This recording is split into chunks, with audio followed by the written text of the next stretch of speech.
Sebelum menonton video ini, mohon dukungannya untuk like dan subscribe, agar channel Safa Health bisa terus berkembang, sehingga lebih banyak teman-teman semua yang bisa terbantu untuk sembuh dari penyakit sinusitis.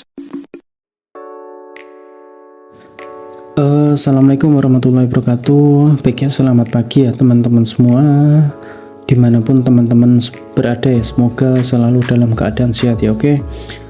Ini ya, jadi memang saya tuh tidak bisa membalas satu persatu DM dari teman-teman ya, entah itu dari Facebook, dari Instagram ya, bahkan di komentar-komentar YouTube tuh juga tidak semuanya itu bisa saya balas ya. Ya, ini ada DM dari akun Kenting ya di Instagram, sembuh sinusitis ya, Safa Health sembuh sinusitis ya. Ini ya, jadi ini sampai berapa minggu ya ini ya, 2 minggu ya, 2 minggu ini ketumpuk nih, yang belum sempat saya buka, belum sempat saya bacakan ya. Ini ya, Assalamualaikum Kak, mau tanya, saya kan terkena sinusitis ya. Kata dokter THT disebabkan gigi geraham atas berlubang. Nah itu saya lihat di YouTube-nya kakak, lebih bagus dicabutkan Kak. Nah itu cabut giginya setelah sembuh sinusitisnya, atau boleh saat kita masih sakit Kak? Dan saya juga mau tanya lagi Kak, cuci hidungnya itu kalau kita sakit apa atau kita sudah sembuh ya Kak? Tolong dijawab, terima kasih ya. Ya ini ya, jadi sinusitis disebabkan gigi geraham atas berlubang itu disebut dengan sinusitis dentogen ya. Jadi gejalanya itu hidung tuh bau busuk ya, seperti sinusitis kronis ya. Jadi hidung itu berbau busuk sama seperti yang saya alami dulu ya. Ini lebih baik itu gini ya, jadi dirutinkan dulu cuci hidung ya. Jadi cuci hidung rutin ya, malam sebelum tidur ya. Nanti kalau misalkan sudah agak mendingan atau sudah sembuh ya, baru dilakukan cabut gigi. Ini ya, jadi kenapa kok harus sembuh dulu ya?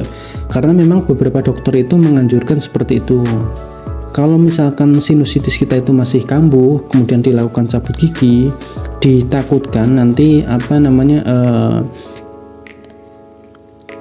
lendir itu mengalir dari lubang gusi dan rentan infeksi gitu ya.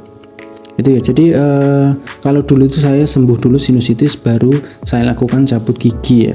Dan cuci hidung itu kalau kita sakit atau sudah sembuh ya, cuci hidung itu ya pada saat kita itu sinusitis ya. Jadi gini ya, sinusitis itu hanya bisa sembuh dengan cuci hidung ya. Dan cabut gigi itu adalah agar untuk sinusitisnya itu tidak kambuh ya. Jadi bukan untuk menyembuhkan, jadi hanya agar sinusitisnya itu tidak kambuh. Untuk kesembuhannya hanya dengan cuci hidung atau irigasi nasal itu ya. Dan cuci hidung yang benar itu adalah cuci hidung yang sekali cuci hidung itu menggunakan 500 ml larutan garam khusus cuci hidung dan larutannya hangat ya. Silakan bisa belajar di channel Safa Health ya, cara saya cuci hidung ya. Kemudian tips irigasi nasal pemula, 3 teknik irigasi nasal, dan itu ya, cara cuci hidung menggunakan garam gold ya. Silakan cari-cari di channel Safa Health ya. Itu ya, semoga dari akun Kak Kenting ini bisa terbantu gitu ya, dia tetap semangat gitu ya. Dan gini ya, dan yang perlu dipahami bahwa memang sinusitis itu ada pantangannya ya. Jadi kalau misalkan teman-teman itu sedang sinusitis ya, hindari pantangan-pantangan tersebut. Kenapa? Karena kalau misalkan kita melanggar pantangan-pantangan tersebut, sinusitis kita itu akan semakin parah gitu ya. Tidak kunjung sembuh, maka malah akan semakin parah itu. Yang pertama adalah debu ya. Jadi pastikan kalau teman-teman keluar rumah itu selalu menggunakan masker, stok masker di rumah gitu ya. Jadi dulu ketika saya masih sinusitis itu pasti saya ada stok masker di rumah ya.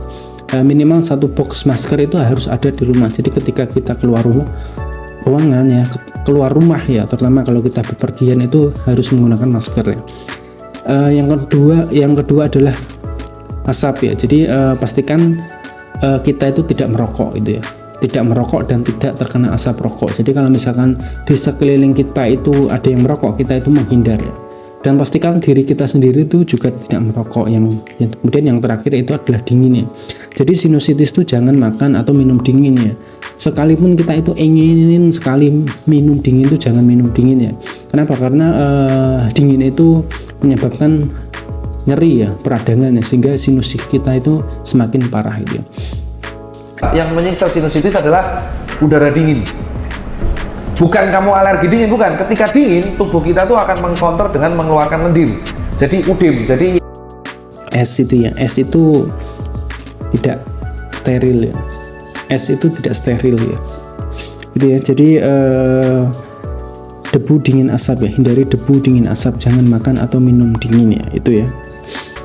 Baik ya, jadi ini saya membacakan lagi komentar di ini ya, di komentar YouTube ya. Jadi bagi teman-teman yang saat ini sudah sembuh sinusitis ya, sudah ada kesembuhan sinusitis ya, silahkan bisa berbagi pengalamannya dengan teman-teman yang saat ini masih berjuang ya, dengan cara apa? Dengan cara ini ya, silahkan tuliskan di komentar ya, tuliskan di komentar seperti ini ya, nanti insya Allah akan saya bacakan satu persatu ya, agar teman-teman yang di sana, di luar sana itu juga ikut terbantu dan ada harapan bahwa memang sinusitis itu bisa sembuh ya.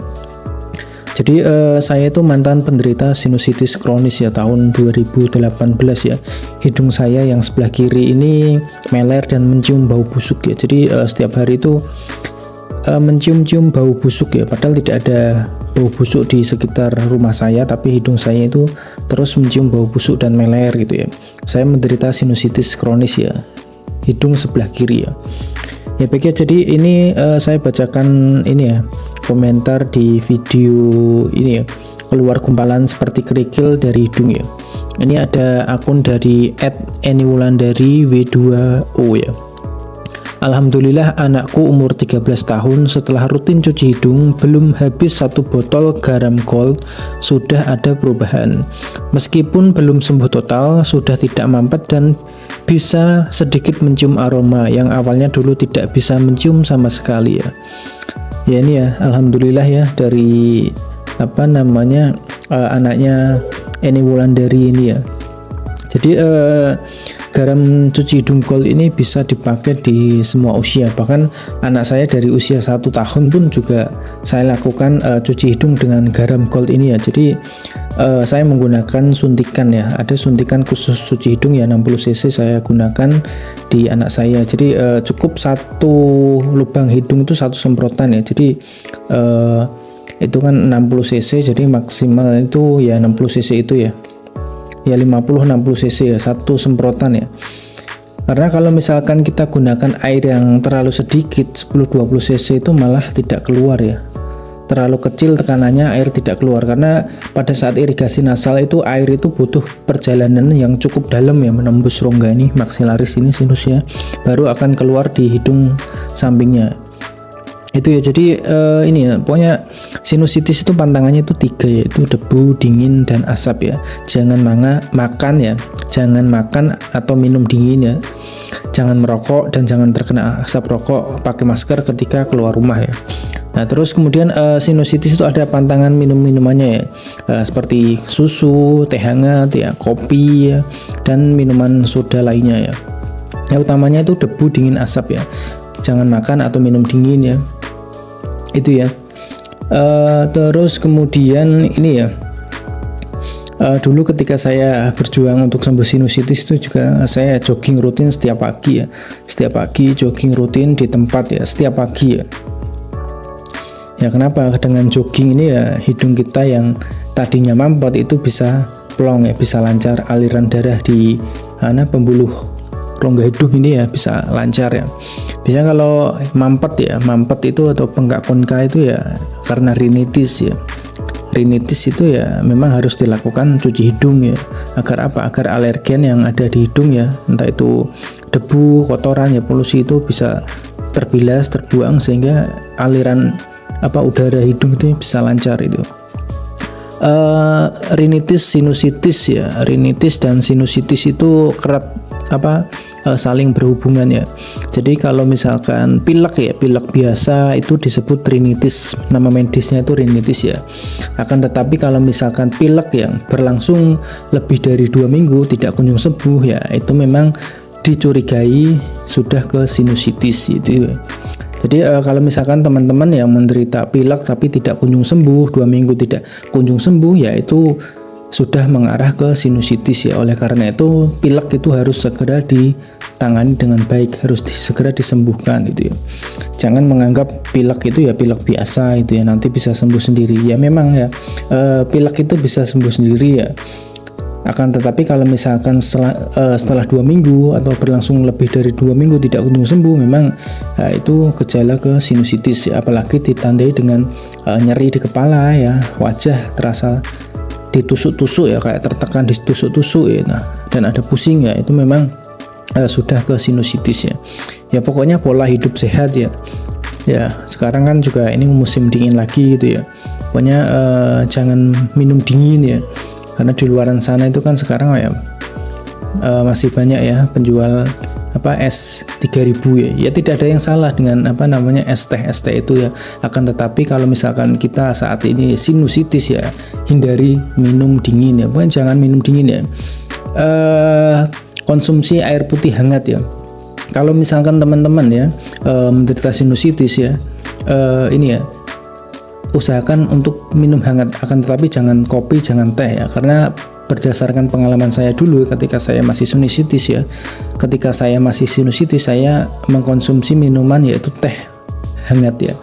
Akan tetapi malah sinusitis saya itu semakin parah. Karena saya sudah bikinkan videonya ya, bisa dicek ya, bisa ditonton ya. Karena kalau teh itu ada residu-residunya, dan ketika saya buang ingus itu, jadi ingus itu seperti ada residu teh ya, dan teh itu juga mengandung kafein ya. Penderita sinusitis itu harus hindari kafein. Lebih baik kalau misalkan teman-teman ingin minum hangat, itu lebih baik yang pertama air putih hangat ya, atau yang kedua itu madu ya. Air putih hangat ditambah 1 sendok madu itu ya. Itu ya, pokoknya cuci hidung rutin ya, setiap malam sebelum tidur itu rutin ya. Jadi sebelum gosok gigi itu dipaksakan ya, pokoknya dirutinkan, dipaksakan untuk cuci hidung ya. Dulu ketika saya masih sinusitis ya, masih treatment irigasi nasal gitu ya, saya paksakan ya, pokoknya setiap malam tuh harus cuci hidung ya, harus ya. Meskipun dulu ketika awal-awal cuci hidung itu ya juga tidak selancar seperti yang sekarang gitu ya. Ketika cuci hidung itu wah rasanya itu sakit ya, nyeri di kepala itu ya. Ya kenapa? Karena memang saya belum ketemu teknik yang pas, belum ketemu teknik yang nyaman ya. Jadi silakan teman-teman ya belajar di ini ya, 3 teknik irigasi nasal dan tips irigasi nasal untuk pemula itu ya. Saya sudah bikinkan videonya, jadi silahkan ditonton, silahkan diikuti ya. Tidak perlu melakukan kesalahan seperti yang saya alami dulu gitu ya. Ya itu ya, pokoknya tetap semangat ya teman-teman semua ya. Ini terima kasih dari akun Eni Wulandari ya. Semoga anaknya bisa sembuh total ya. Ya ini juga alhamdulillah sudah bisa mencium aroma itu ya. Karena ini ya, sinusitis itu ya salah satu efek dari sinusitis itu adalah hilangnya atau ini penurunan penciuman ya, penurunan indera penciuman ya. Atau dulu ya ketika COVID itu ya banyak sekali yang menderita anosmia atau hilang indera penciuman, dan memang penyembuhannya itu ya itu dengan cara dengan cara irigasi nasal. Di Instagram ini ya, sembuh sinusitis Mas Safa itu juga sudah saya post ya di highlight di sorotan itu ya, sorotan anosmia itu banyak sekali teman-teman yang sembuh ya dengan cara irigasi nasal. Yang sembuh dari hilangnya indera penciuman itu bisa sembuh dengan cara dengan cara irigasi nasal. Ya itu ya, terima kasih Bu Eni Wulandari ya, semoga sehat selalu ya. Oke, sekian, wassalamualaikum warahmatullahi wabarakatuh.